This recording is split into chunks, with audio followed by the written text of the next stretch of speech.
Hi again, listeners, it's Ross. So this week we're going to talk about DEI, diversity, equity, and inclusion, a vision of social justice that took elite America and all its institutions by storm during Donald Trump's first term. And a vision, as almost everyone has noticed, that is now in full-scale retreat. The Trump administration moves to wipe out DEI across the government. Trump has ended DEI. DEI is seemingly dead. The Trump administration is doing everything it can to eradicate the DEI programs and initiatives that proliferated inside the federal bureaucracy over the last 10 years. And indeed, it's going further than that, taking on affirmative action programs that past Republican presidents mostly left in place.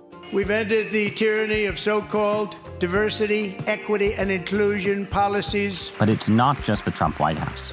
Companies like Google and Walmart and Paramount and Bank of America are also shedding diversity-focused programs and efforts that they championed fulsomely just a few short years ago.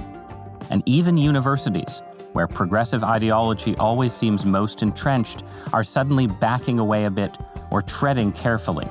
Almost all of this shift happened because of the work of just one man, arguably the most important activist in American politics since the days of Ralph Nader and Phyllis Schlafly.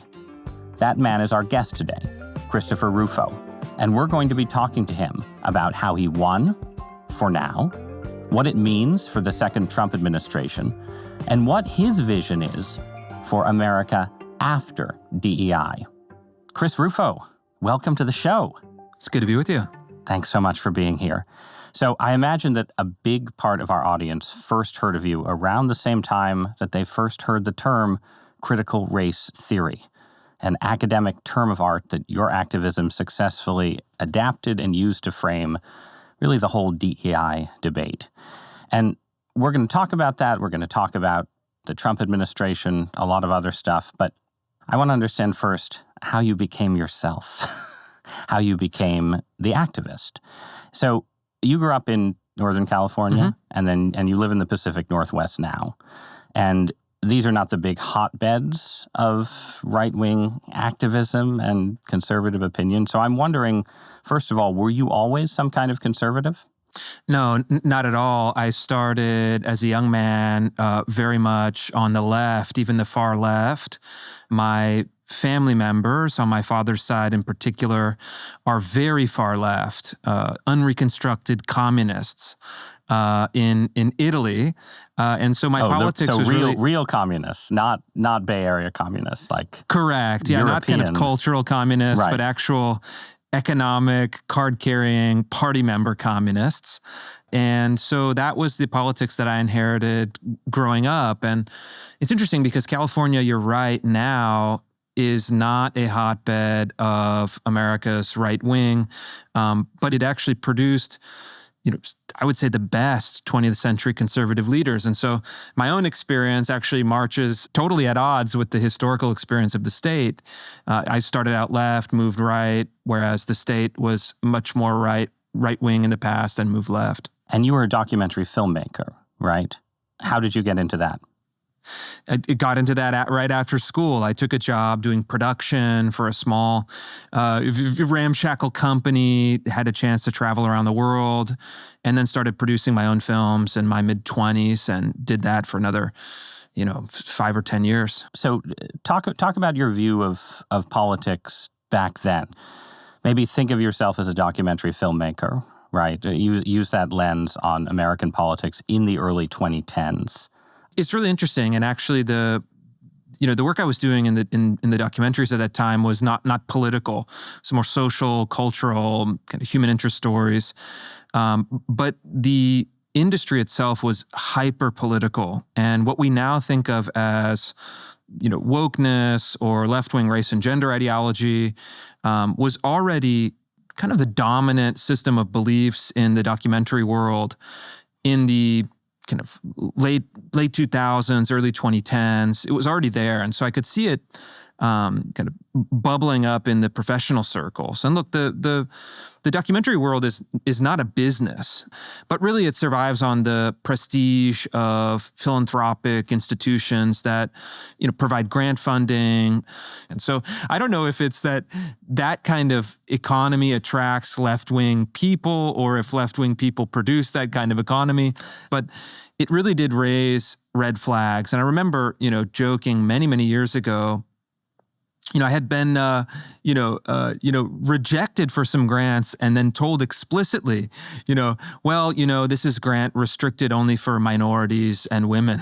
It's like, oh, interesting. That's quite odd. That doesn't seem, fair, but okay, you kind of deal with it and figure out alternative opportunities.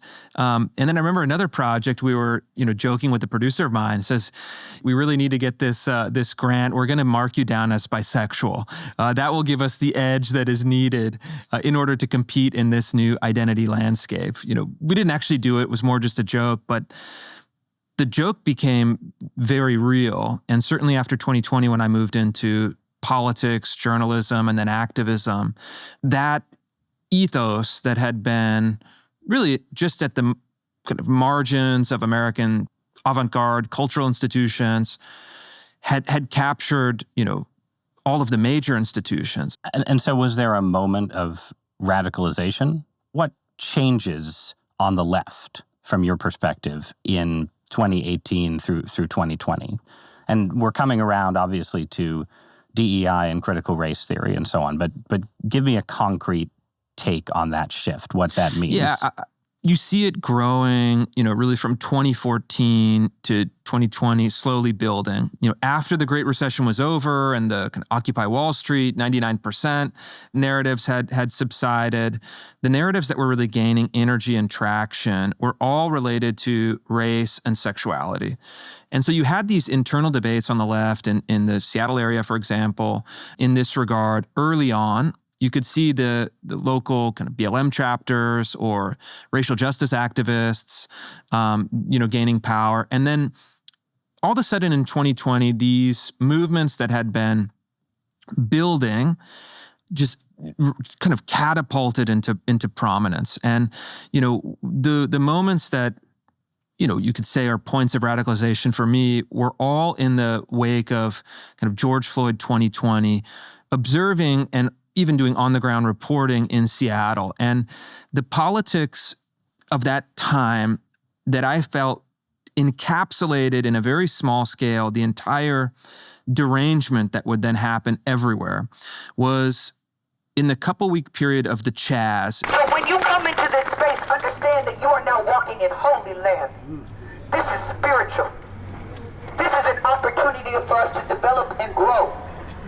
I'm not concerned about whether they get this precinct back or this street back. I'm not looking for what's theirs. I'm looking for what's ours, and we've given our demand. If you remember the Capitol Hill Autonomous Zone, 2020 riots, the mayor of Seattle instructs the police department in the Capitol Hill neighborhood, famously the most left-wing neighborhood, to abandon their actual department building and then cede multiple blocks of territory to the left-wing radicals. They've taken over territory. They've declared it an autonomous zone. They've rewritten all of the laws and the rules. And then it all goes into an immediate and calamitous decomposition. They invited all of the homeless from Seattle to set up camp. All of the kind of academic theories were put into this little kind of miniature model of governance. And what happens? Vandalism, crime, destruction, chaos, and then people start getting killed. You have this autonomous zone in the name of, Black liberation, and who ends up getting murdered? Young Black kids, including a young boy. And I interviewed this boy's father as part of the reporting I was doing. And it was this kind of, this poetic, miniature and accelerated timeline of this is what happens when you give kind of governing power to these ideas, ends in heartbreak, disaster, destruction. Or it ends in employee retraining seminars, right? Because I mean, look, you're taking, and I agree, this is one of the most extreme manifestations of left-wing radicalism, right? But that was not, it was not the case that people were, for the most part, setting up those kind of armed camps, right? It was mostly the case that you had various kinds of self-conscious or unself-conscious ideological indoctrination as part of the ordinary work of a university or a big corporation and so on. When we talk about wokeness as a phenomenon, most Americans who experienced it that way, right? Yes, but I think that the comparison is actually really important because the 2.5 weeks of Chaz, the autonomous zone, it's the same story as what happened over a 5-year time horizon in America's institutions. As a metaphor, they're really the same process. And so the reporting that I did that really took off, and this was something that was surprising to me. I was working on homelessness. I was working on local issues. That was my first foray into this world. But I did get a tip from a City of Seattle employee who sent me documents from their Race and Social Justice Initiative, kind of HR training on race and social justice. And Seattle's training was the typical training that then you saw proliferating elsewhere over the course of that summer and then 2021. It was, white privilege, white fragility, systemic racism, unconscious bias, disparate impact. It was Ibram Kendi, Robin DiAngelo, the leading lights of the George Floyd moment. And they were doing it, sometimes in the city of Seattle in a racially segregated manner. There's one training for, BIPOC employees, one training for white employees. One is kind of a celebration, one is a condemnation. And I thought it was going to be a one-off story. But what happened was really interesting. It not only took off publicly, but I started getting leaks and materials from dozens and then hundreds and then, thousands of other places around the country. I saw your piece on City of Seattle. It's also happening at my company. It's also happening at my university. It's also happening in the federal government. And so the opportunity presented itself to say, oh, this is a really interesting thread. I'm going to chase this thread and see where it leads. And I think now in retrospect, it led to you could call it anti-woke, you could call it a backlash, you could call it a conservative counter-revolution.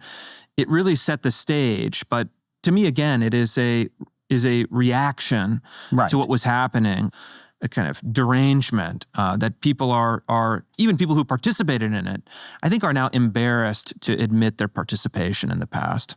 But one of the things you did from the start was naming it, right? Trying to associate the specific term critical race theory with all of these elements of left-leaning ideology. And it's an interesting phenomenon because almost everyone at this point agrees that there was a big ideological shift in American institutions in the period you're describing.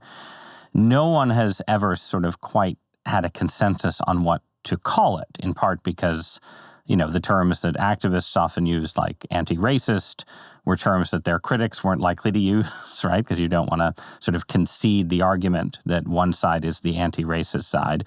But you get, social justice, you get wokeness, you get, conservatives using the phrase cultural Marxism. Why did you decide that critical race theory, which is, an academic term of art for a particular discipline and way of looking at the world, was the right term to use? And what does that term mean from your perspective? Sure. I mean, the simplest reason is that because it was correct. I mean, what I did at that time was try to figure out, okay, well, where does this ideology come from? Because what I was seeing was essentially boilerplate coming from all different corners of American society, from big companies, HR programs, to universities, kind of humanities labs, to public schools, all these places. And in every case, I could trace it back, just looking at the footnotes, doing the reading, kind of doing the homework. Say, well, this all seems to come from a discipline of critical race studies, critical race theory, critical whiteness studies, critical theory, even further in the past. And the universities have formalized it under these disciplines and sub-disciplines. And so I thought it was actually the least loaded and the most accurate way of framing it. But as we started fighting it out, I realized that, in a sense, by accident, it was also the most rhetorically effective framing. Because as you said, it was not an obvious pejorative because it was the name that these folks gave to their own discipline, but it had the connotations that could then be, really loaded with maximum political energy and used as a focal point. And then it gave us a concept that we could use to political ends. And what I've learned in observing this, wins and losses, is setting the frame, setting the concept, setting the terms of debate is enormously important. And if you can do that successfully, that has plausibility, you've set yourself up at an enormous advantage from the go. Is there a form of critical race theory that you take seriously? Because I take it all seriously. Well, I mean, seriously as, obviously you are, as an activist, America's leading critic of critical race theory, right? But so if you said to me 10 years ago, before we entered fully into this era, what is critical race theory all about? I probably would have said something like, well, it's a view that racism isn't just about personal animus, right? It's about structural realities, impersonal realities, and that you have aspects of American society handed down from slavery and Jim Crow that still affect America today that, we should take seriously, right? And that's a left of center view, but it's one that I, as a conservative, would have said, I take that view seriously. I don't always agree with it, but it makes some reasonable points. And it also seems to me that there's a difference between that view and holding seminars organized around a kind of psychological retraining of white people to get at, the core of their sort of personal racial guilt and racial animus and so on. So I guess, I'm wondering, do you think structural racism exists as a category that's worth describing? Yeah, it's a good question, but I think that your description is euphemistic because if you actually read the critical race theory literature, it is Ibram Kendi and Robin DiAngelo and all of the excesses of left-wing racialism. You have book-length arguments for, limiting the First Amendment and creating hate speech legislation. You have arguments for, seizing land and wealth and redistributing it along racial lines. You have these long kind of pseudoscientific studies about racial microaggressions and kind of ferreting out racism in the subconscious of white people. You have the whole concept of whiteness itself, which is, reducing the race to a kind of an evil essence and then trying to create re-education programs to erase and replace so-called whiteness. I mean, it's all there. It was all there in the 80s and the 90s and the early 2000s. It was just not taken seriously for a good reason beyond the academic circles. And so the criticism that I got at the beginning was, we just want to talk about the legacy of redlining and Jim Crow. And like you, great, we should talk about that. That's totally fair. We had systemic racial discrimination in this country for a very long time. It's had an effect on how our society has developed. It's had negative consequences for the people who were on the receiving end of that discrimination. There's a reasonable argument to be had there. I'm happy to have that. I'm not we solved the problem in 1964 and now everyone has to shut up forever. There is a strain of conservatism that takes that tack. I don't. But it's totally at odds with the actual substance of not only the, say, woke movement, BLM movement, but even the kind of supposedly reasonable underpinnings of the theory itself. That's really interesting, and I want to come back to those questions. But let's sort of move forward toward the present, right?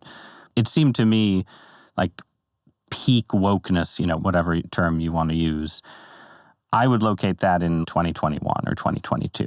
And it seemed to me that, at the start of this show, I talked about wokeness being in retreat. It seemed to me that the retreat started well before Trump's reelection a few months ago. Yes. Right. I think that's right. I think probably 2021 was at the fever pitch. 2022 was still relatively strong in the spring of that year. And then I think that the political turn was the DeSantis reelection in 2022. Because look, the key political figure in the kind of war on woke was Ron DeSantis.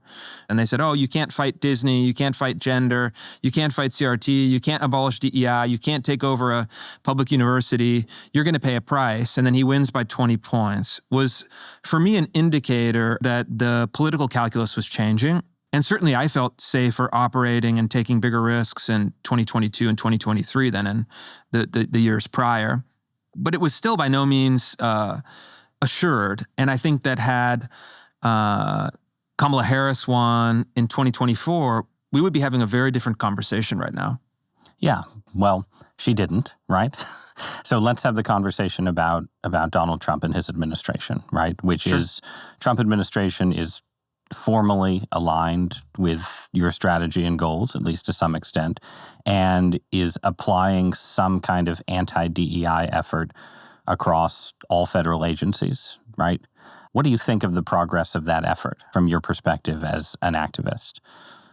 Well, I laid out in the transition period a counter-revolution blueprint that outlined my strategy for how the president and the administration could take decisive action in the war against these left-wing ideologies. And to my great enjoyment, 5 out of the 6 of the recommendations, the ones that I can remember off the top of my head, have been put into action. Some even more aggressively than I thought was likely or even possible at the time. And we have now the beginnings of a very successful administration on these questions. And the big 3 issues that I think we should be talking about, 2 are getting resolved. 1 I think is going to get resolved moving forward. The first is DEI. And the action on DEI was perfect, fantastic, strong, decisive. Abolishing the DEI departments in all of the federal government. Those departments and programs and policies are gone. But then taking the second step, which I recommended and they've followed up on, which is to say, if you are a federal contractor or you receive federal funding, prohibition on DEI also extends to you institutionally because we've determined that it's a violation of the 1964 Civil Rights Act. And so they're pushing that pressure outward to all of the institutions in American society, stripping left-wing patronage from the federal government. The first Trump administration was funding, tens of billions of dollars a year towards left-wing causes. And I remember I was in the White House in October of 2020. And one of the discussions we were having was, look at all this money that is going to left-wing NGOs, left-wing academic research, left-wing, activism. How can we actually just stop the flow of funding completely? And it was an idea that seemed impossible at the time. A lot of moving parts, a lot of chaos, a lot of conflict and drama.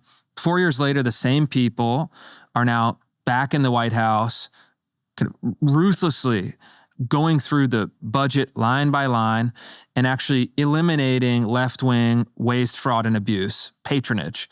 And the third issue where there hasn't been much action now, but I suspect you're going to see action on the forward is higher education reform. And so, look, I think that we're now, 6 weeks in, more or less.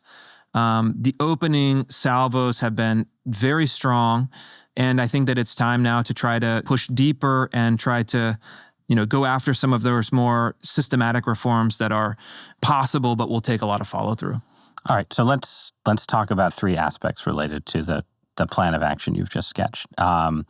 Starting with civil rights, because one of the things the Trump administration has done is rolling back the affirmative action executive orders that go back to Lyndon Johnson, right? That involve essentially advantages for minority contractors with the federal government and so on that are sort of considered the point of origin of modern affirmative action programs. And these are things that past Republican presidents haven't touched.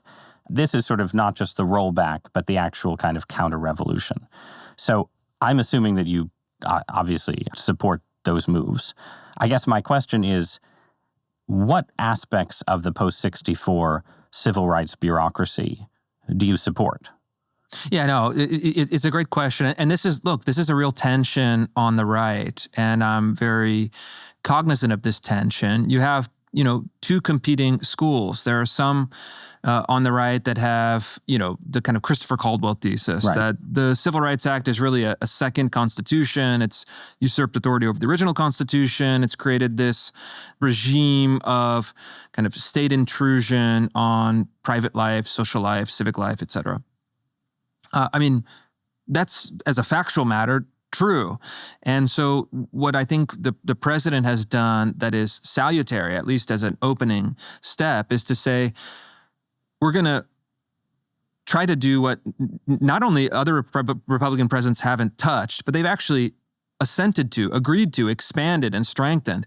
President Nixon expanded the affirmative action programs of President Johnson. And kind of all the way down the line, you see this kind of consensus because Republicans have been so scared of anything involving civil rights, race, sexuality, that they have, I think, been kind of pressured or in some cases hoodwinked into expanding this regime that we're talking about. Well, but just to pause, it's also that corporate America, at a certain point, somewhere in the 1970s, right, decided that certain kinds of diversity programs were good for business, right? So my sense is that, for instance, in the Reagan era, there was a sense that, in fact, Republicans would lose support from parts of big business if they, went hard after affirmative action, right? Part of the post-civil rights consensus, I think, that Republicans at least partially embraced at a certain point was the idea that there were sort of modest forms of diversification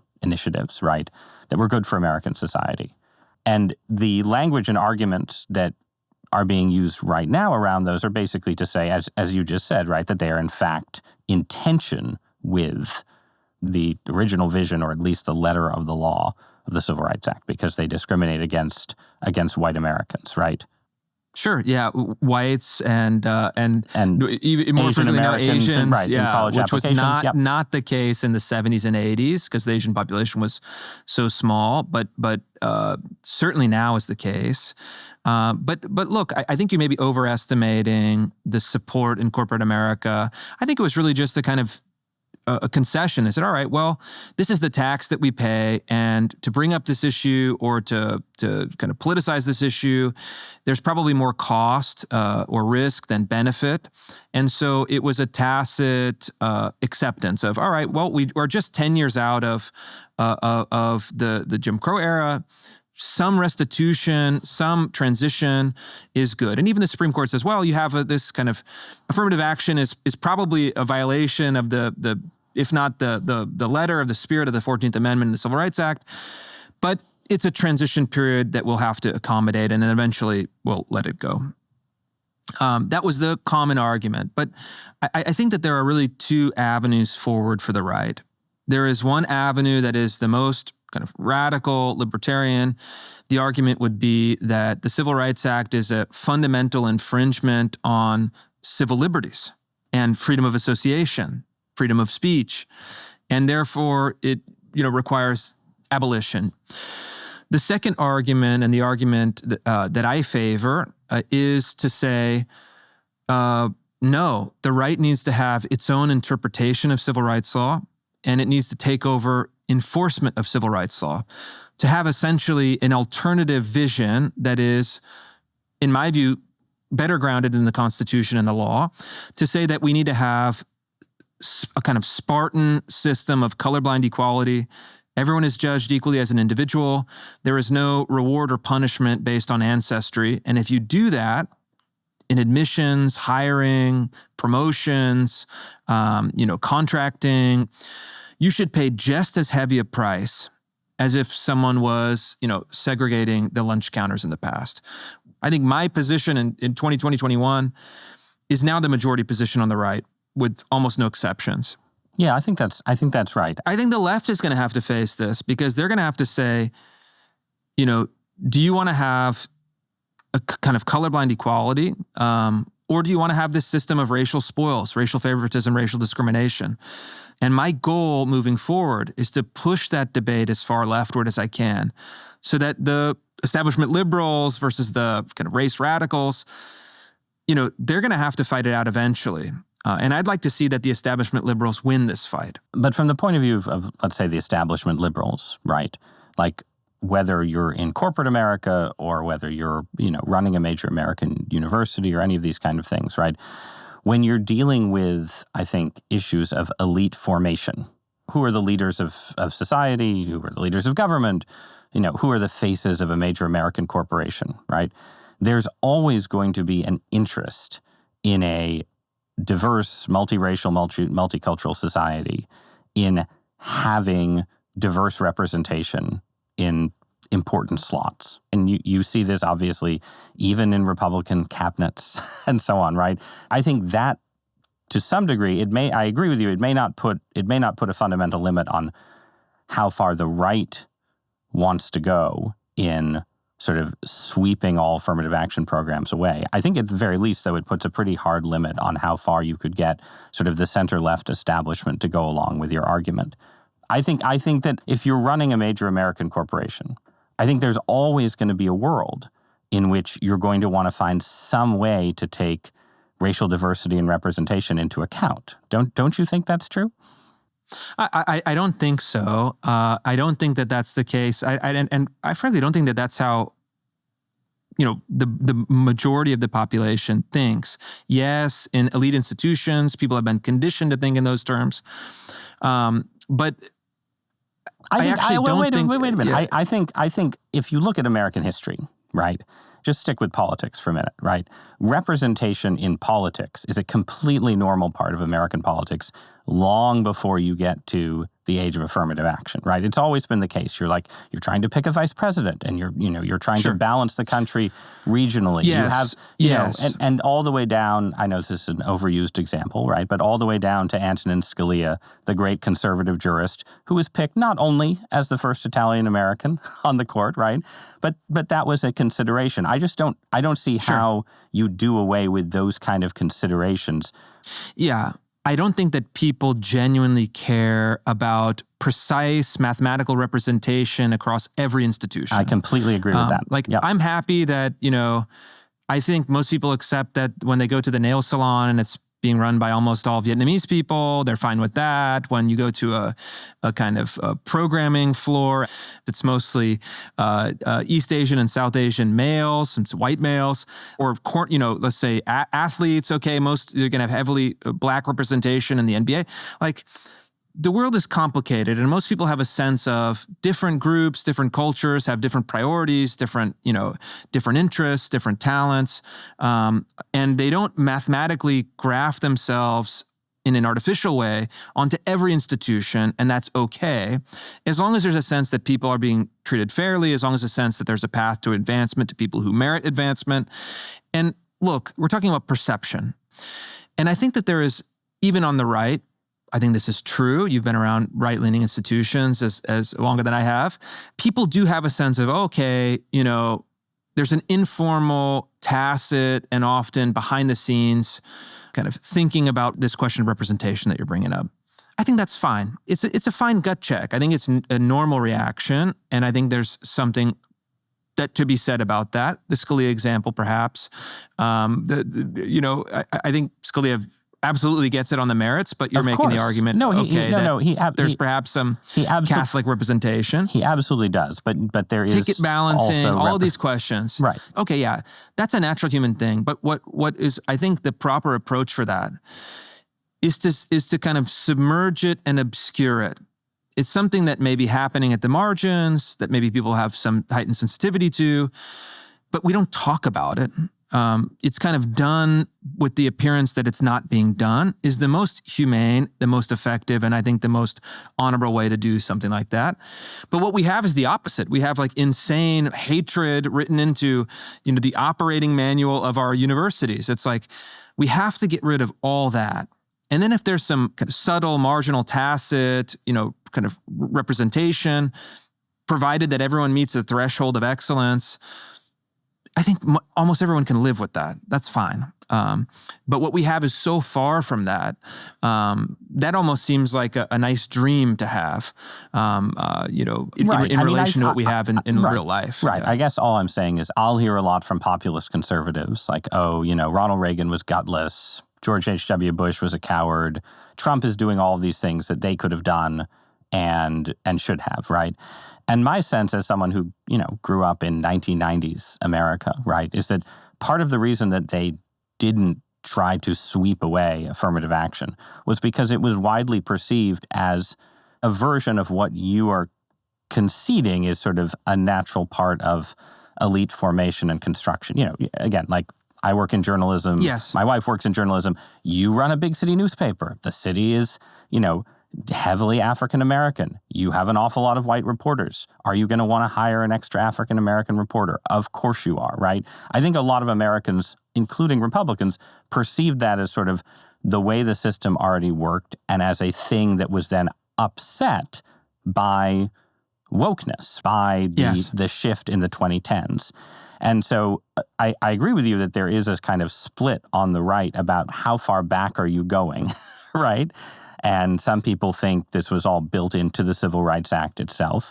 And you're in the position of saying, if we properly interpret the Civil Rights Act, then it will sort of row back on the excesses of affirmative action. I'm just sort of curious where the stable equilibrium is. Is it 1997 or is it a little bit more anti-affirmative action than that? Yeah, well, this is a really good question, and this is a really important debate on the right. And I have, of course, people to my right that say, no, the Civil Rights Act is a problem and has to get, repealed. Right. I think we can both agree that the Civil Rights Act is very unlikely to be repealed. That is the first point. Right. It's saying, all right, well, this is a non-starter, so your point, gets you nowhere. I actually think that there's a way to not go backward. The question shouldn't be, do we go back to 1997, to 1965, or to 1963? I think we have an opportunity to go forward, to say, hey, look, we've had this experiment with affirmative action that metamorphosized into woke ideology, into DEI, into rampant discrimination that rewards and punishes people based on their ancestry. We're done with that. We're going to reinterpret the law so that we have, for the first time ever, simple, kind of strategic, colorblind equality through all of our institutions. And if you want to have a government that enforces civil rights laws, we need to have a government that enforces civil rights laws for everyone, not just the favored groups, but for every individual. And so what does that look like? It looks like what the Trump administration is doing, to say, hey, anti-white bigotry should face just as severe a sanction as anti-black bigotry. And yet, you only see the institutions practicing one of those. So, but true colorblind equality requires equal enforcement. Right. Okay. But on that point, right, you're still, if you're the Trump administration, you're still going to have to make choices about lawsuits and enforcement, all of the kind of choices that liberals have been making in the past around, where are you going after a company, right? Like, what is the standard of racial discrimination that you use, right? And you're going to have, you're going to have universities that say, okay, we're in compliance with the Supreme Court's ruling on affirmative action, and you can tell that we're in compliance because the white and Asian share of our student body went up by 3 or 4%, and the African American and Hispanic share went down by 3 or 4%. But someone in the civil rights bureaucracy, now it's going to be a fan of, Christopher Rufo, right, rather than a critical race theorist, let's say, right, is going to have to decide, okay, this percentage change signals continued anti-white discrimination, and that percentage change signals what you're conceding is always going to happen, a little bit of normal, we're trying to balance the class. We don't want to have a racial monoculture, right? You're still going to have a government bureaucrat under your ideal system. Now a conservative bureaucrat deciding where is the line between normal racial balancing and racial discrimination. That decision point doesn't go away. Correct. Yeah. And it cannot go away as long as you have a Civil Rights Act. Right. And so my argument is that conservatives, have to live with the status quo and to do the best that we can with that status quo, and therefore need an alternative policy. But there's an interesting wrinkle here that I think is really important. First, yes, I think the Trump administration should take a maximalist approach.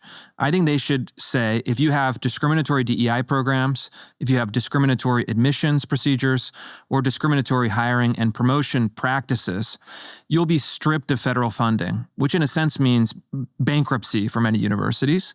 And they should do it. They should actually follow through on the threat in at least one symbolic fight that then changes the incentives everywhere and sends people scrambling to comply with the law. But the question that I think you're raising or are about to raise is another good one to say, well, what happens if Harvard's admissions numbers change dramatically and fewer, Black or Hispanic students are admitted to X, Y, or Z university? You may see some recomposition of the numbers. Well, you have you have to see recomposition of the numbers if from the perspective of the critique of all of these programs, the whole point is that these schools don't have meritocratic admissions. They don't have colorblind admissions. If they had colorblind admissions, the numbers would look quite different, right? Yes, so schools, as a whole. The top university may be able to reach the threshold, but even going down a few, you're going to have that. Going down more, you're going to have it even more dramatically. I mean, the answer is quite simple. It's to say, you either have meritocratic admissions or you don't, and you live with the consequences. But there's another actual... Conservatives are so eager to solve that problem in theory that they forget an important lesson. That is a problem that our opponents will have. I mean, if our opponents are, let's say, administration of elite universities, I consider those people my political opponents. You create a problem for them.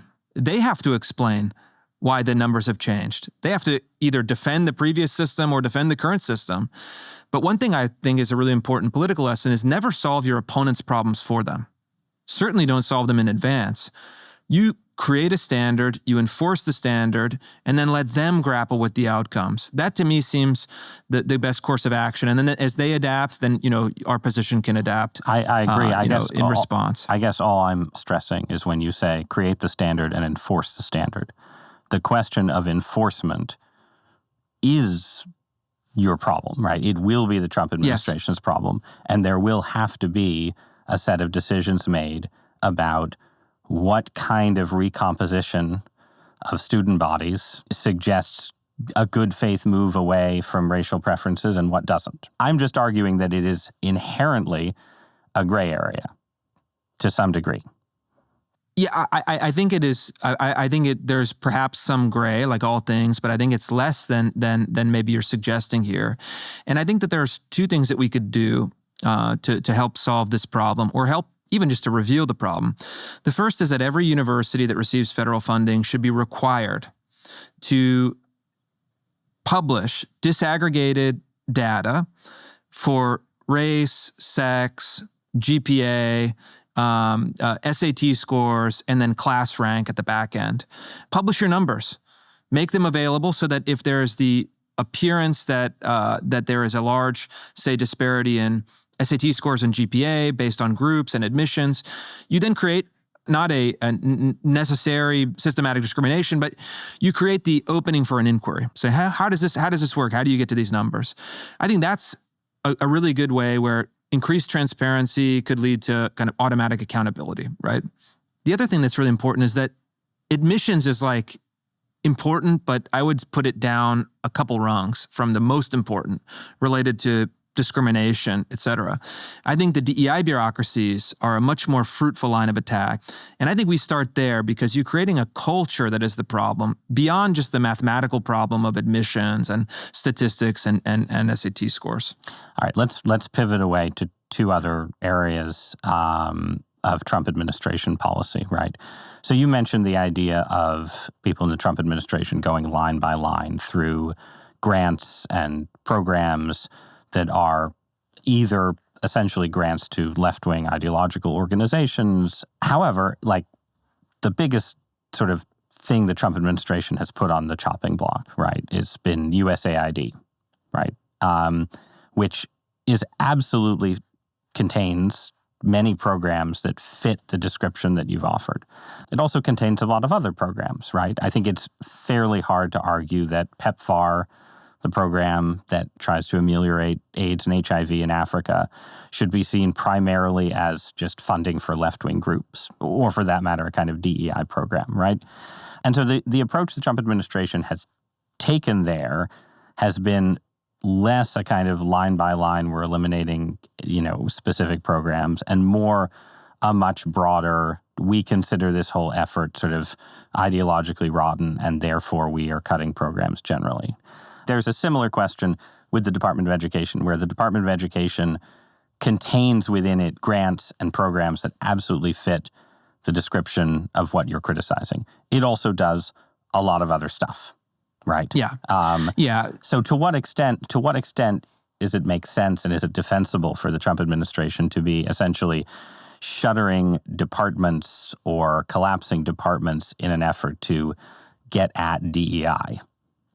Yeah. Let me take the example of Department of Education. I know it much better than I do USAID and PEPFAR and AIDS in Africa, which is not in my area of expertise at all.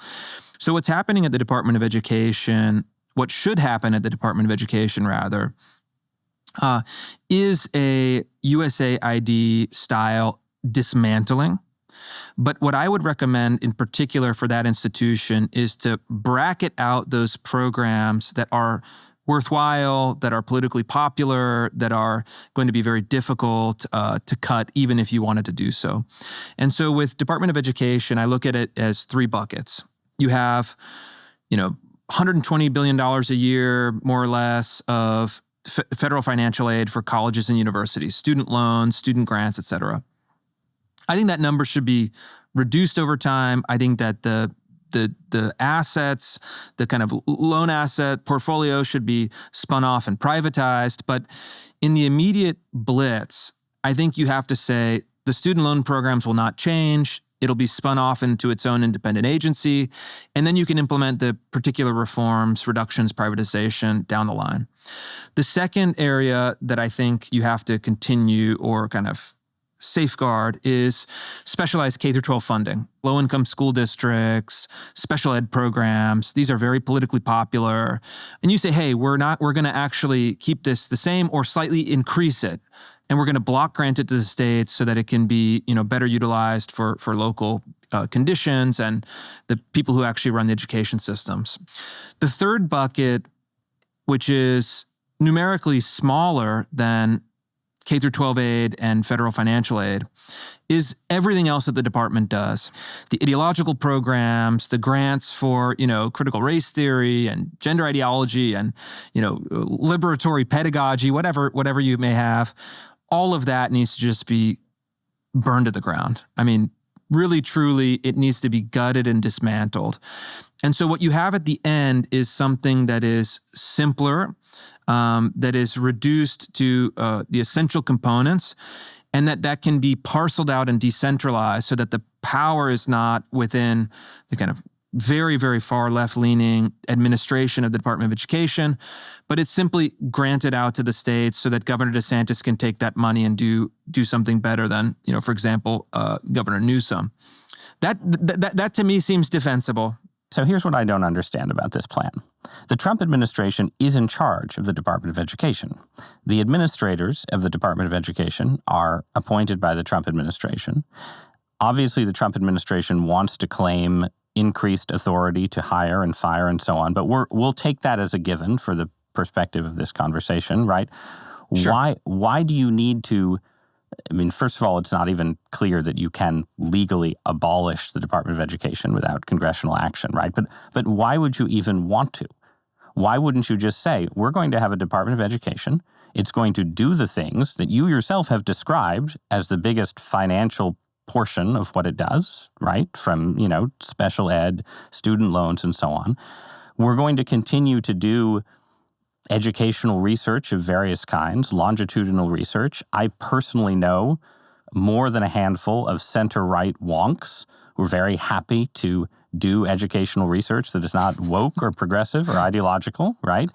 And maybe we're just going to purge the ideological programs that you describe, or, maybe we're going to sort of substitute some other set of right-leaning programs. Like, why wouldn't you want to just run the actual bureaucracy, especially since, yes, if you block grant things to the states, some things will go to Ron DeSantis in Florida and to, sort of conservative-leaning state governments. But it's not like the educational bureaucracy in the states is super right-wing. And obviously there are plenty of straightforward blue states where block granting to the states leads to policies that you, Christopher Rufo, would never support in a million years, right? So what is the gain to conservatism of doing away with this major tool for federal influence over education policy? Yeah, I mean, look, the gain, or the problem and the potential gain is this. The strategy you're outlining is a strategy that we've already been doing. I've done reporting on some of the grantees, NGOs, and other institutions that are almost entirely funded by the Department of Education. They're kind of monolithically left-wing, and as I've done this reporting and brought it to public attention, contracts have been cut for, dozens of these NGOs, which would effectively cripple them moving forward. And the total amount of funding for these programs that has been cut by the DOJ team at Department of Education is now more than $1 billion. And so, yes, what you're saying is, to kind of you purge could the bad elements. Declare victory, and you still have the Department of Education doing the popular things it does. We all know that, most education is funded at the local level in the U.S., so you're not actually talking about a huge part. Go ahead. Here's the problem, though. It's very easy to cut external contracts, external funding, et cetera. It's very difficult to take an institution and the kind of permanent bureaucracy of that institution and to change its culture. I think that at USAID, from what I've read, but I know for a fact that at Department of Education, replacing the management, at the building does not really replace the broader culture. And a cabinet secretary in the first Trump administration told me an interesting story. This person said to me, had a meeting with some of the career staff, the permanent staff in this agency. It wasn't Department of Ed. And the career staff was not complying with what this person was trying to do, was running circles around him, couldn't get anything done, and eventually said, just tell me what the deal is. Like, just level with me. What's the deal? And the career staff said, we know that we're going to be here in 4 years or 8 years or 12 years or 16 years, and we know that you're going to be gone in 2 years or 6 years, whatever it might be. And so you have a system that is unaccountable. And when the culture of that system and the vast bulk of the bureaucracy of that system is captured, you get the status quo from the first Trump administration, which was Department of Education was radically left-wing, funding only radical left-wing causes. Can this agency be reformed? Or can this agency only be abolished or dismantled to the maximum extent permissible by law? I think Department of Education is in the latter camp. FBI, I think FBI could be maybe reformed. Other agencies can be perhaps reformed. But Department of Education, in my view, is beyond reform. And so you have to spin off, liquidate, terminate, and abolish to the furthest extent you can by law, while maintaining your political viability and your statutory compliance for those things that are essential, that are required by law, and that are politically popular. You always want to maintain the popularity, but can you take those things away? It just seems weird to me. Why? Put it this way, Chris. If you can't find enough right-leaning or centrist people to staff a stripped down and slimmer Department of Education to affect American education in the way you want, how are you ever going to find enough personnel to do it at the state level, right? A big reason that American education writ large is left-leaning is that many, many people who go into it are left-leaning. You and I know this very well. Some of my best friends are, left-leaning graduates of America's many fine educational schools. And it just seems like it's sort of preemptive despair on the part of conservatives to say, well, we have political control over this agency that has a certain kind of influence over American education, and we're just going to give it up because we can't find enough people. Like, you're assuming a capacity to fire people, right? but you don't assume any capacity to hire new people? Well, this gets to another point, and maybe I can answer your question more effectively from the other side. You're asking essentially, well, why can't you just replace the bad folks with the good folks? Well, just to be clear, you are advocating eliminating all of the people who you think are sort of irredeemably left-wing, right? Like they will not have jobs anymore. The unfortunate answer, yes, but yes? I mean, they're redeemable as people, but they aren't entitled to lifetime federal employment with absolutely. no accountability. I'm not making a case. I'm not making a moral case for their right to a job. I'm saying, but you're arguing we can. Yes, you're saying we can fire them. Yeah, I believe that. I believe that to be true as part of an overall reorganization. Right. But I think the other problem that you're identifying is one that I take seriously, and the unfortunate answer is no. Conservatives cannot fully staff the Department of Education. Conservatives cannot fully compete for education grants, for university level research programs. No, conservatives can't do any of those things. And so we have to figure out, what can we do? Where can we have leverage? Where can we take over or recapture an institution? And if we can't do those things, which things we have to shut down? Shutting things down is actually a very effective strategy. And I think would be an effective strategy in this regard. But But you're not actually shutting down the schools themselves, right?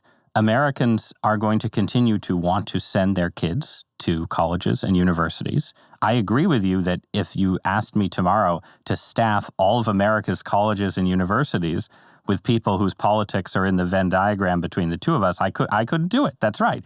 But there's no solution where conservatives are like, we don't have enough academics. I guess we're going to close down the American university system. And if that were our policy, it would be extremely unpopular, right? No. I would take issue for two reasons. One is that we can do that at the state level. I mean, Governor DeSantis has done it in Florida. Governors in Ohio and Arizona and others, Tennessee, have opened up conservative research institutions within their flagship state universities and then other affiliated state universities. Yes, they have set up small. I agree. They have set up small institutes, and that is a great start. I think it's very important. It opens up the possibility for growth, even in theory, geometric growth in the future. But I actually think that your other point is not quite right. And I actually think that the corrective that is required is not to say, we're going to shut down all the universities. Yeah, that's not possible. But I think by spinning off, privatizing, and then reforming the student loan programs, I think that you could, by a degree or 2 degrees of separation with kind of political deniability, put the university sector as a whole into a significant recession. And I think that would be a very salutary thing. I think that putting the universities into contraction, into a recession, into declining budgets, into a greater competitive market pressure would discipline them in a way that you could not get through administrative oversight with 150 extra Department of Ed bureaucrats. And a medium-term goal, maybe longer-term goal of mine is to figure out how to adjust the formula of finances from the federal government to the universities in a way that puts them in kind of an existential terror to say, unless we change what we're doing, we're not going to be able to, meet our budget for the year. We're going to have to, wind certain things down. All right. And then make the universities make those hard decisions. So let's end there, right? What is it, in fact, that you want them to do besides get rid of D.E.I., right? You're on the board of the new College of Florida, which Ron DeSantis took over. So you're involved in curricular debates, right? What is the alternative curriculum, right? Part of the appeal, I think, of everything associated with D.E.I. was that it offered itself up to left-of-center people as a narrative about America, a very critical narrative, obviously, a narrative that said America was unjust, but a powerful one for, a 21st century diverse society and so on. Is there a conservative version of that? Like what affirmative things would you want to see elite or non-elite schools doing when it comes to teaching about American history, teaching about America right now? I think that's what we're cobbling together at New College of Florida. I think it's also what some of the reforms in Florida have been designed to do in the other state universities. Look, some students, our universities are no longer liberal arts universities. There's these kind of mega complexes that have scientific arms, research arms, financial arms. But if we're talking about just the humanities, I think we need a total overturning of the ideology of the humanities and a return to the classical understanding of the humanities. Of course, adapted for modern conditions, popularized for those large state universities. But you can have a classical liberal arts curriculum that takes the ideology out, and what we're doing at New College is reintroducing the eternal human questions. So in our New College mission statement, which we revised, was essentially it's a community of scholars and learners that have a shared commitment to a culture of civil debate and inquiry leading towards the true, the good, and the beautiful, and continuing the great tradition of the Western civilization that has provided us with these opportunities. And so that is kind of big overarching message.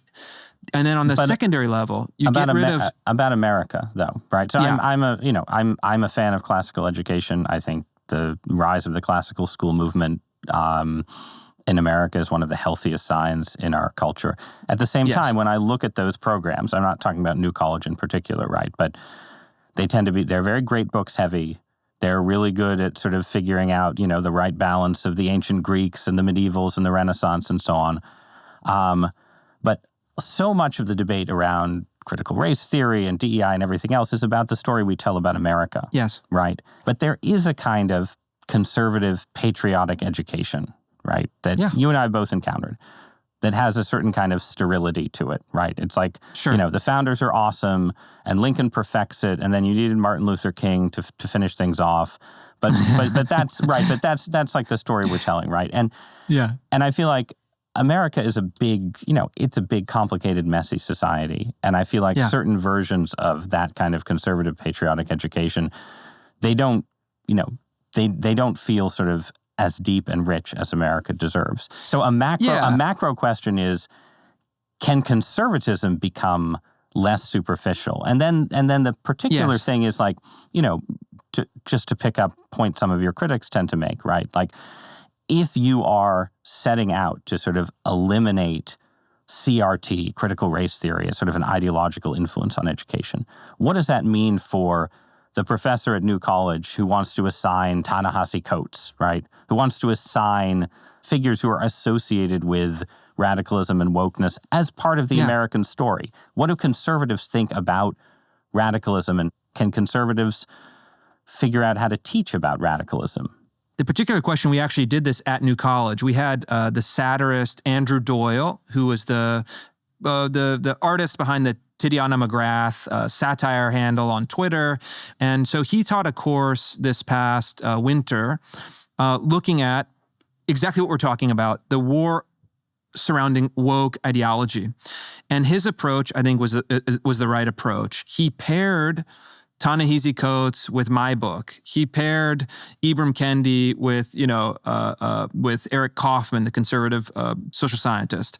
And so what they did was they had a kind of a grappling with this phenomenon of the last 10 years and providing the best arguments from both of the major sides or traditions, and then trying to relate them to these enduring human questions. Does this get us closer to justice? Does this interpretation of American history, does it get us closer to the truth? And these great questions where you're not just having a kind of narrow ideological debate, but you're trying to guide people to the right answer. And so I think that is a really good way to do it if you wanted to answer that particular question.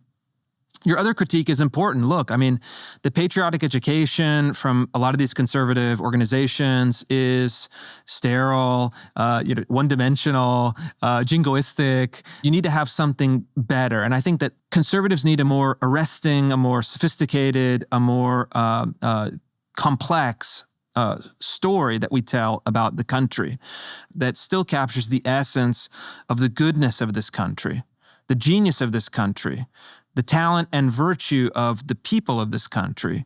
And I think that is a story that is absolutely possible to be told.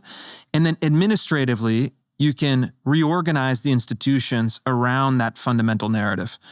Gender studies is out, DEI is out, a more complex history is in. Andrew Doyle's course on the war of woke is in, and then you go forward from there. And so in that sense, I think that you have to have a strong alternative to present.